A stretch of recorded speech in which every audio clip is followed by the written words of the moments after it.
fall prevention. So I like to start with a definition of a fall. By true definition, a fall is an unexpected event in which the participants come to rest on the ground, floor, or lower level. So if you think about it, a fall isn't necessarily if you end up on the floor. A fall can be you start to lose your balance and the couch catches you. You start to lose your balance and the wall catches you. You start to lose the balance and the chair catches you. So it doesn't necessarily have to be a fall to the ground. It's basically anytime you lose your balance and something catches you. So if you think about it, you're probably falling a little bit more often than you think you are. Just because you're not hitting the floor doesn't mean you're not having a fall. And the reason we bring that up is to let you know that they are happening a little bit more frequently than we think, and there's something that we can do about it. Some statistics we like to throw out. Over a third of adults over the age of 65 will fall each year. 1 in 2 adults over the age of 85 falls each year. 2/3 of seniors who fall will fall again in 6 months. And among older adults, falls are the leading cause of both fatal and non-fatal injuries. And as scary as these sound, the reason we give these to you, again, is to let you know that falls are happening. And they do happen a lot with older people. And those are the people that we tend to see, because those are the ones that end up in the hospital, they break a leg or something, and they're the ones who end up going through rehab. So we want to address this early on before all that happens. And so hopefully in the future, these numbers will go down, and eventually we'll reduce the number of falls amongst older people. So some consequences of falls. So usually what happens if you fall, if you're lucky enough, you don't break anything.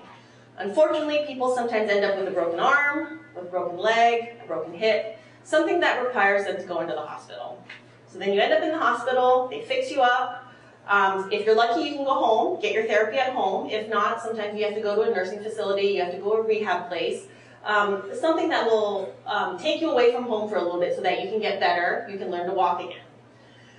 Sometimes you end up with a cane, sometimes you end up with a walker, but that often is a transition from what you were before the fall. So most often than not, people are very independent before they fall, they have a fall, they break a hip, they end up with a walker afterwards.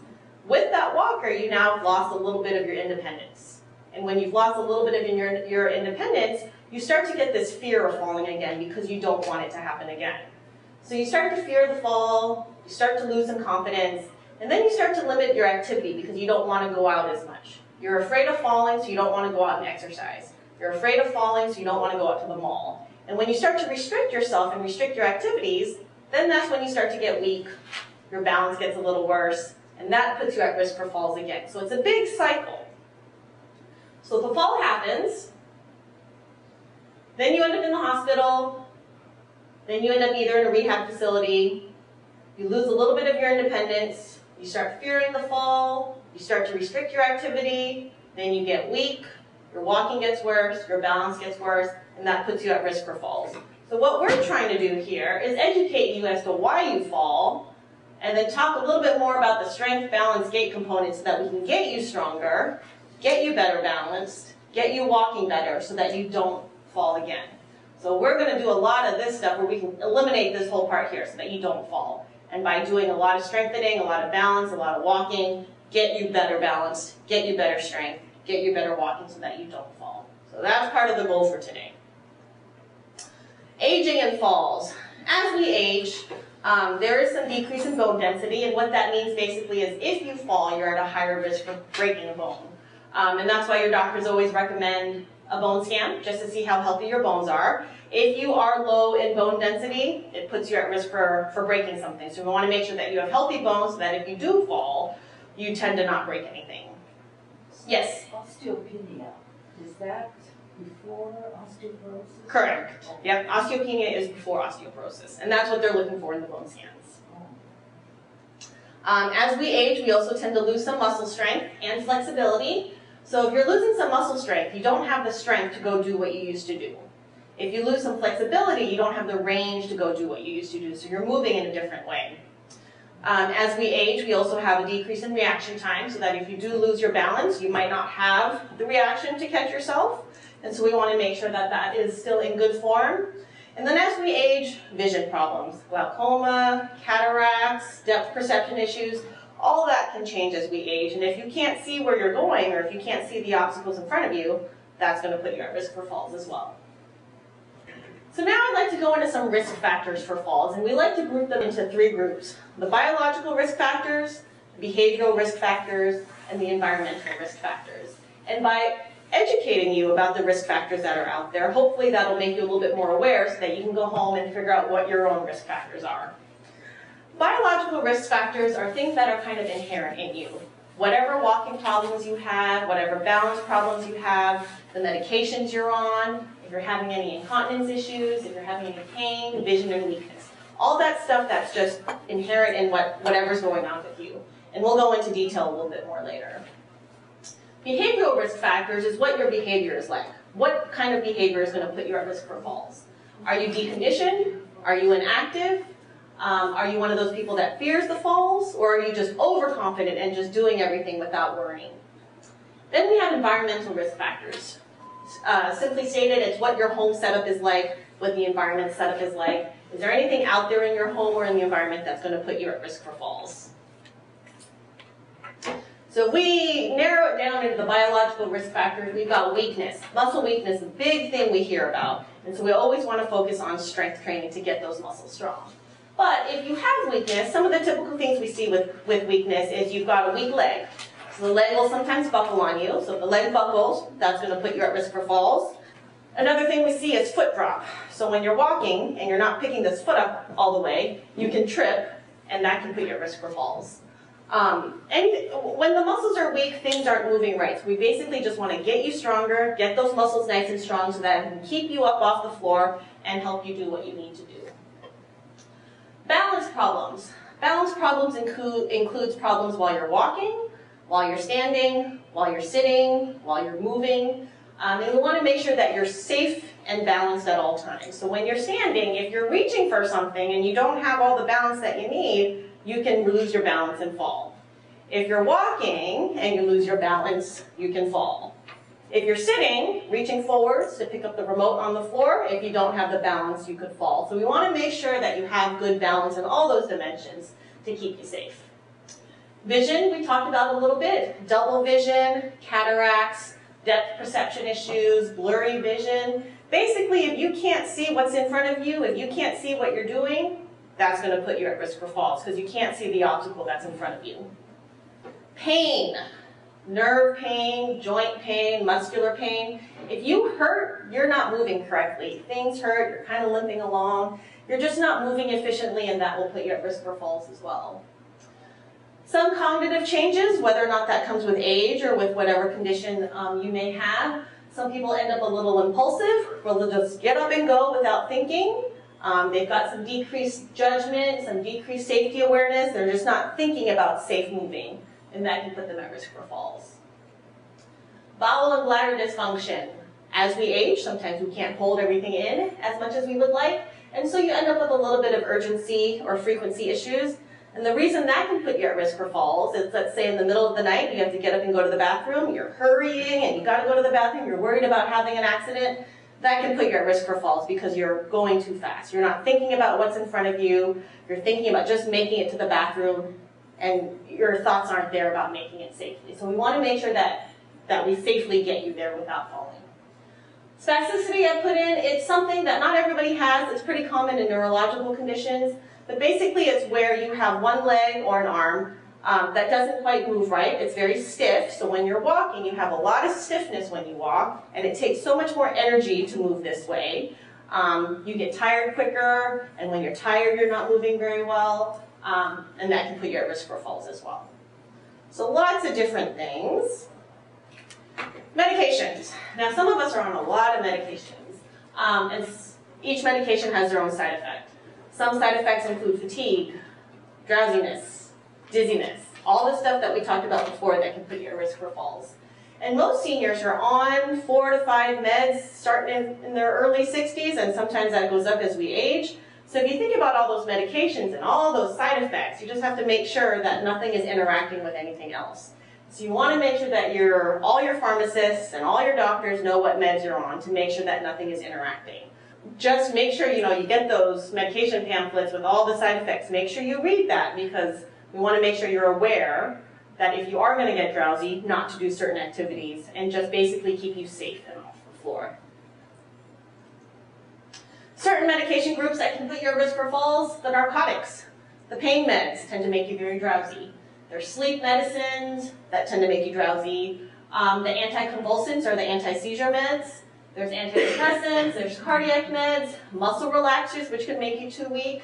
Lots of meds, lots of side effects. Check with your pharmacist, check with your doctor, make sure nothing is interacting.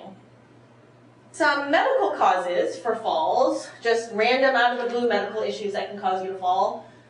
Fainting, or just losing consciousness, that can put you at risk for falls. If you've got low blood or anemia, if you have low blood pressure, you get a little dizzy, you can pass out from that.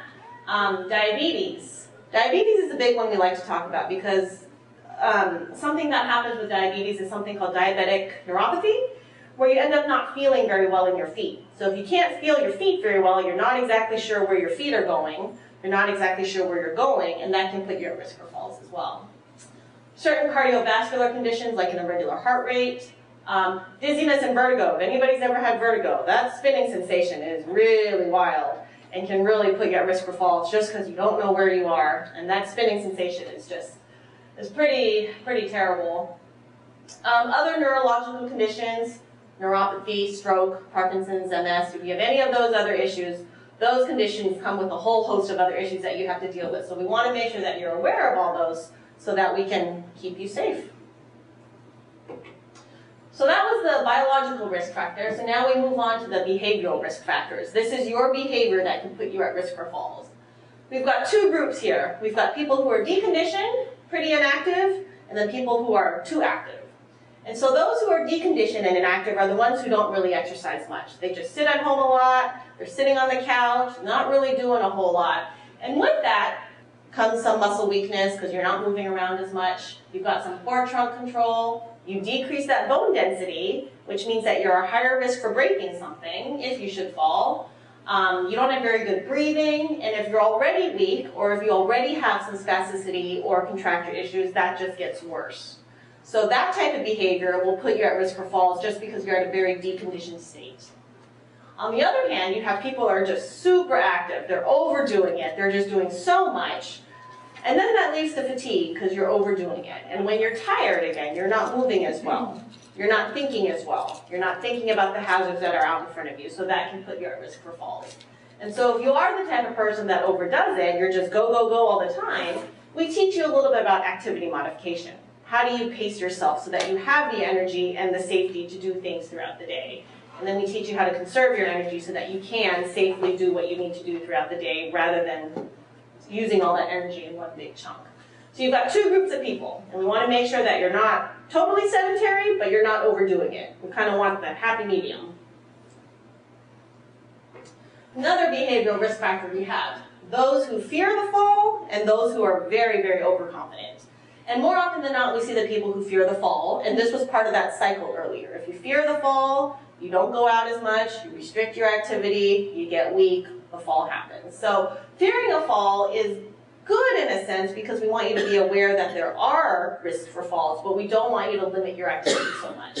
And those people who fear the falls, they get very anxious about going outside. They get very anxious about having to do anything. They get nervous, they overanalyze things, and their brain is just so confused that they don't think safely about what to do. And that puts them at risk for falls. On the other hand, you have somebody who's overconfident.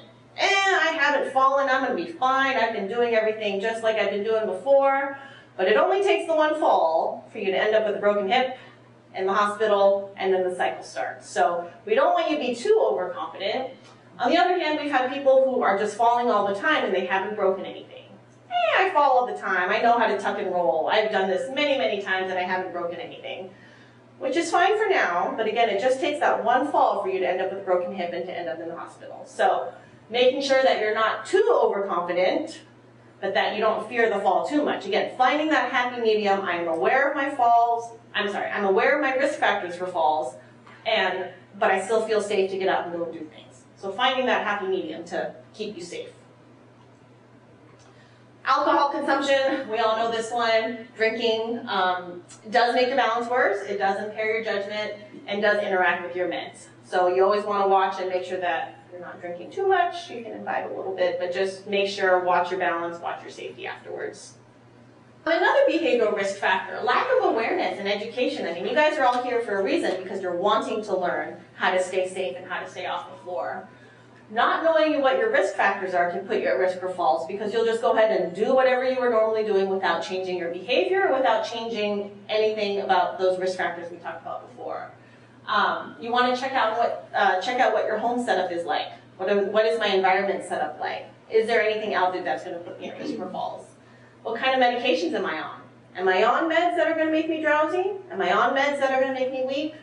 Am I weak? How's my balance? Just making sure you're aware of what your body is like and what your body's doing will help keep you safe and keep you off the floor.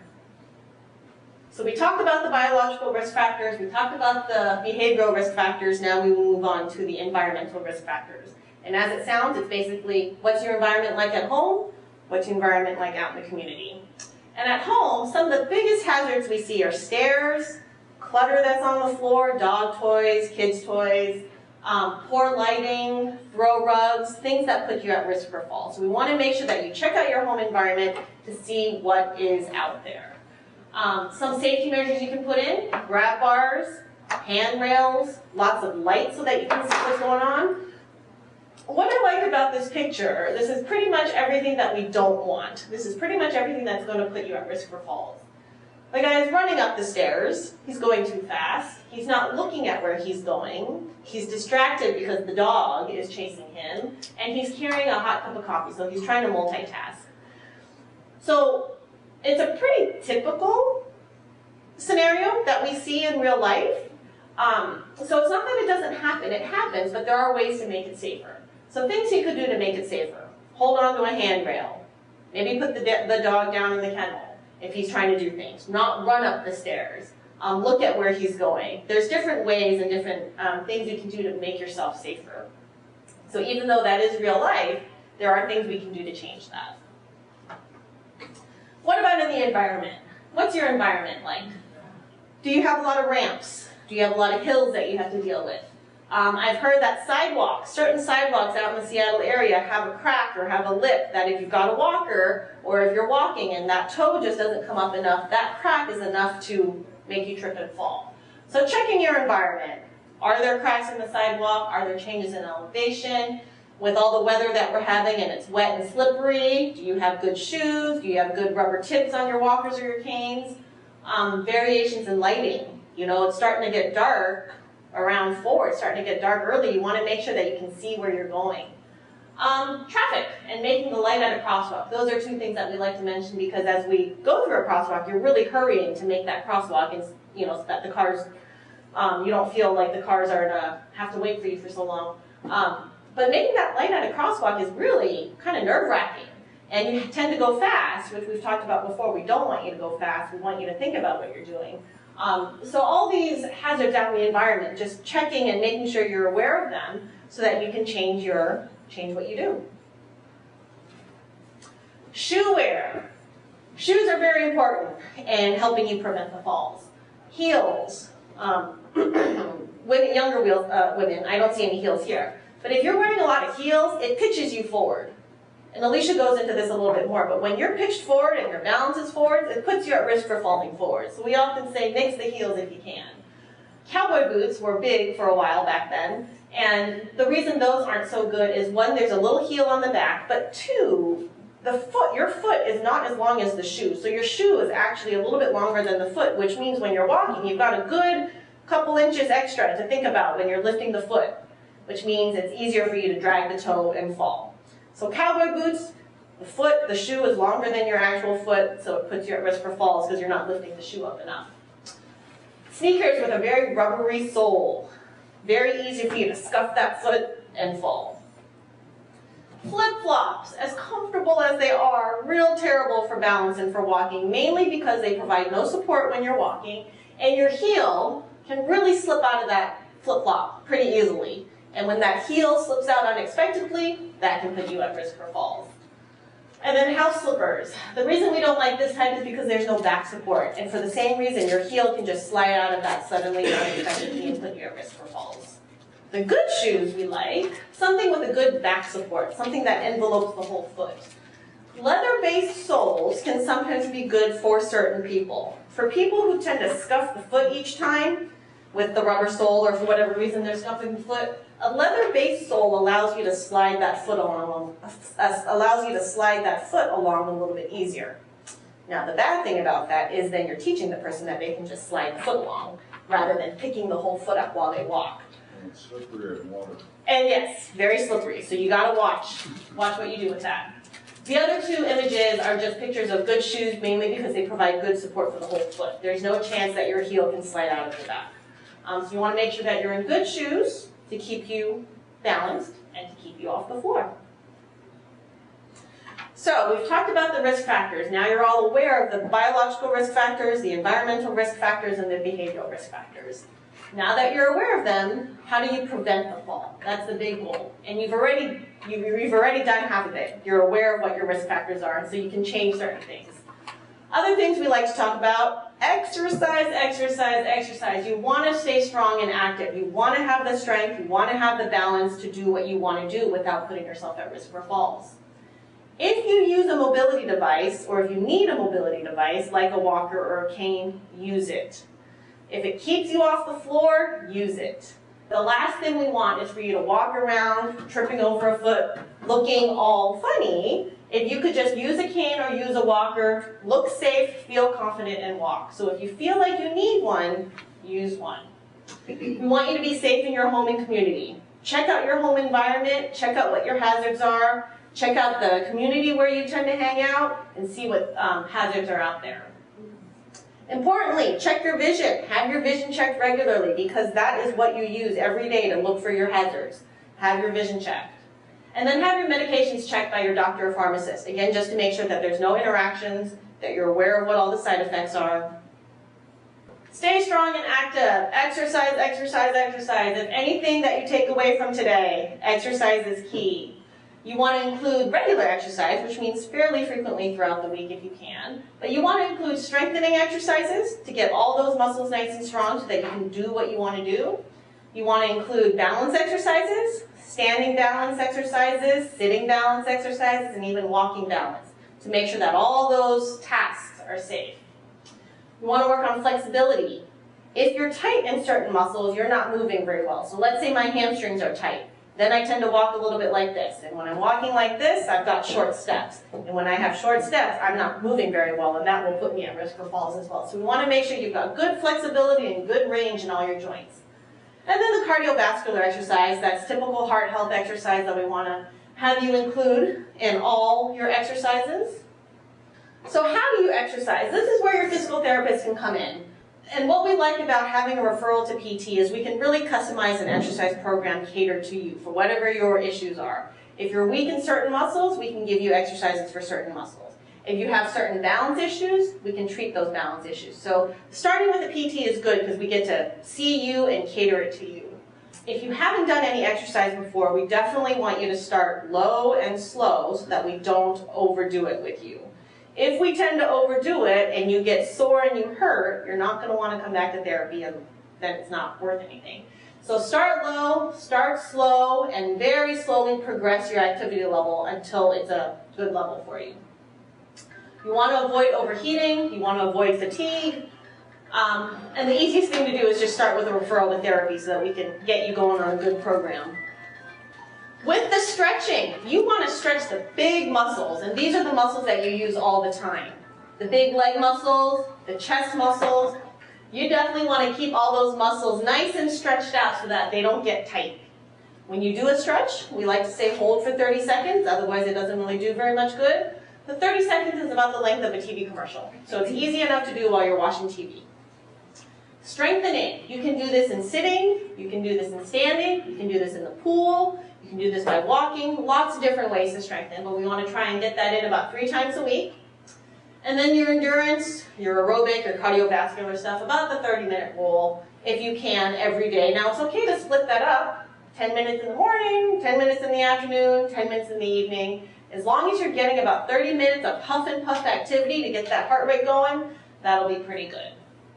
And then we go into balance. You definitely want to work your balance because that's going to help keep you upright and keep you safe while you're walking. And then we're going to transition over to Alicia, who's going to go into a little bit more about the balance.